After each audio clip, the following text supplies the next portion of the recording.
Hello friends, welcome back to our channel. ಇವತ್ತು crispy corn ಮಾಡೋಣ. Evening ಒಳ್ಳೆ snacks ಆಗುತ್ತೆ, ಮಕ್ಳಿಗೂ ಇಷ್ಟ ಆಗುತ್ತೆ, ದೊಡ್ಡವ್ರಿಗೂ ಇಷ್ಟ ಆಗುತ್ತೆ. ಇದೆಲ್ಲ ತರಕಾರಿ ಅಂಗಡಿಗಳಲ್ಲೂ ಸ್ವೀಟ್ ಕಾರ್ನ್ ಸಿಗುತ್ತೆ. ಒಂದು 15-20 ರೂಪಾಯಿ ಇರ್ಬೋದು. ಈ ಸ್ವೀಟ್ ಕಾರ್ನ ತೊಗೊಂಡು ಎಲ್ಲ ನೀಟಾಗಿ ಕಾಳುಗಳನ್ನ ಬಿಡಿಸ್ಕೊಳ್ಳೋಣ. ಈ ಬಿಡಿಸ್ಕೊಂಡಾದ್ಮೇಲೆ ಅದನ್ನೆಲ್ಲ ನೀರು ಹಾಕಿ ಸ್ವಲ್ಪ ಒಂದು 10 ಮಿನಿಟ್ಸ್ ಬೇಯೋದಕ್ಕೆ ಬಿಡೋಣ.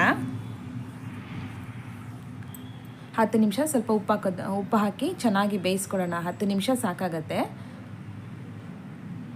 ನೋಡಿ. ಈಗೆಲ್ಲ ಚೆನ್ನಾಗಿ ಬೇಯ್ತಾ ಇದೆ. ಈಗ ನೀರನ್ನೆಲ್ಲ ಸಪ್ರೇಟ್ ಮಾಡಿ ಫಿಲ್ಟರ್ ಮಾಡ್ಕೊಳ್ಳೋಣ.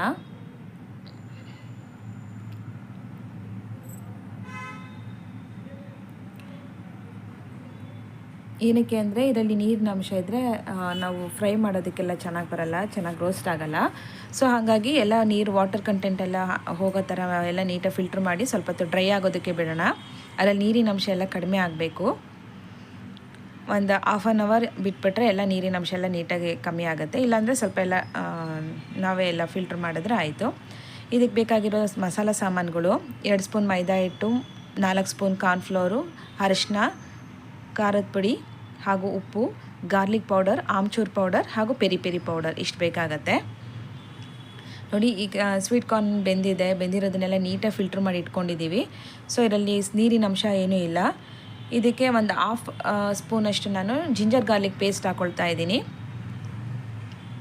ನೆಕ್ಸ್ಟು ಮೈದಾ ಹಿಟ್ಟು ಹಾಗೂ ಕಾರ್ನ್ಫ್ಲೋರ್,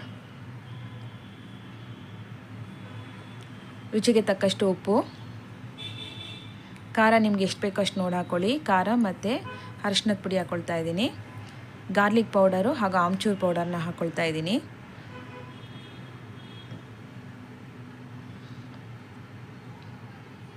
ಹಾಕಿ ಎಲ್ಲ ಚೆನ್ನಾಗಿ ಮಿಕ್ಸ್ ಮಾಡ್ಕೊಳ್ಳೋಣ.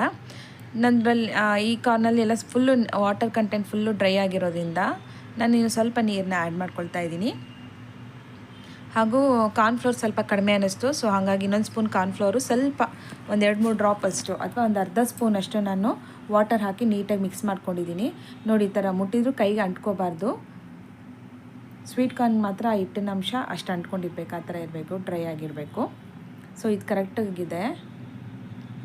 ಈ ಥರ ಕಲಿಸ್ಕೊಳ್ಳಿ, ತುಂಬ ನೀರು ಮಾಡ್ಕೋಬೇಡಿ. ಸೊ ಬಾಣಲಿಲಿ ಎಣ್ಣೆ ಕಾದಿದೆ. ಸ್ವೀಟ್ ಕಾರ್ನ ಬಿಡಬೇಕಾದ್ರೆ ನಾವು ನೀಟಾಗಿ ಒಂದೊಂದೇ ಸಪ್ರೇಟ್ ಬಿಡಿಯಾಗಿ ಬಿಡಬೇಕು. ಬಿಟ್ಟು ಒಂದು ಸ್ವಲ್ಪ ಏನಾದರೂ ಲಿಡ್ ಏನಾದ್ರು ಕ್ಲೋಸ್ ಮಾಡಿ. ಕೆಲವೊಂದು ಟೈಮಲ್ಲಿ ಸಿಡಿಯೋ ಚಾನ್ಸಸ್ ಇರುತ್ತೆ. ನಾವು ಆ ಹಿಟ್ಟು ಎಣ್ಣೆಗೆ ಬಿಟ್ಕೊಳ್ಳಲ್ಲ, ನೀಟಾಗಿ ಕಾಳಿಗೆ ಹಾಗೆ ಅಂಟ್ಕೊಂಡಿರುತ್ತೆ. ಆಯಿಲಲ್ಲಿ ಎಲ್ಲ ಬಬಲ್ಸು ಕಮ್ಮಿ ಹೋಗಬೇಕು. ಗೋಲ್ಡನ್ ಬ್ರೌನ್ ಬರೋವರೆಗೂ ಫ್ರೈ ಮಾಡಬೇಕು. ಇದು ಹೇಗಿರುತ್ತೆ, ಮೇಲೆಲ್ಲ ಕ್ರಂಚಿ ಆಗಿರುತ್ತೆ, ಒಳಗಡೆ ತುಂಬ ಸಾಫ್ಟಾಗಿರುತ್ತೆ ನೋಡಿ. ಇನ್ನೊಂದು ಸ್ವಲ್ಪ ಹಾಕಬೇಕು.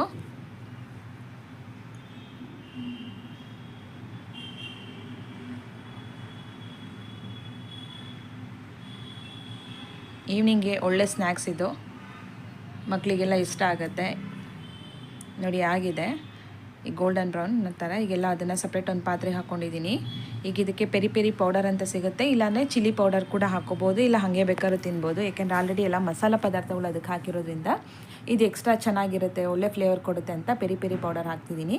ಹಾಕೆಲ್ಲ ಮಿಕ್ಸ್ ಮಾಡಿದ್ರೆ ಈವ್ನಿಂಗಿಗೆ ಒಳ್ಳೆ ಸ್ನ್ಯಾಕ್ಸ್ ಇದು, ಕಾಫಿ ಟೀ ಜೊತೆಗೆ ನೋಡಿ. ಮೇಲ್ಗಡೆ ಎಲ್ಲ ತುಂಬ ಕ್ರಂಚಿಯಾಗಿದೆ, ಒಳಗಡೆ ಸಾಫ್ಟಾಗಿದೆ. ಮನೇಲೇ ಮಾಡ್ಕೋಬೋದು, ಮಕ್ಳಿಗೂ ಇಷ್ಟ ಆಗುತ್ತೆ, ದೊಡ್ಡವ್ರಿಗೂ ಇಷ್ಟ ಆಗುತ್ತೆ. ಈ ವಿಡಿಯೋ ನಿಮಗೆ ಇಷ್ಟ ಆದರೆ ಲೈಕ್ ಮಾಡಿ, ಶೇರ್ ಮಾಡಿ, ಕಮೆಂಟ್ ಮಾಡಿ, ಸಬ್ಸ್ಕ್ರೈಬ್ ಆಗೋದನ್ನು ಮರಿಬೇಡಿ. ಇನ್ನೂ ಹೊಸ ವಿಡಿಯೋಗಳೊಂದಿಗೆ ಸಿಗೋಣ. Thank you friends. Thank you for watching.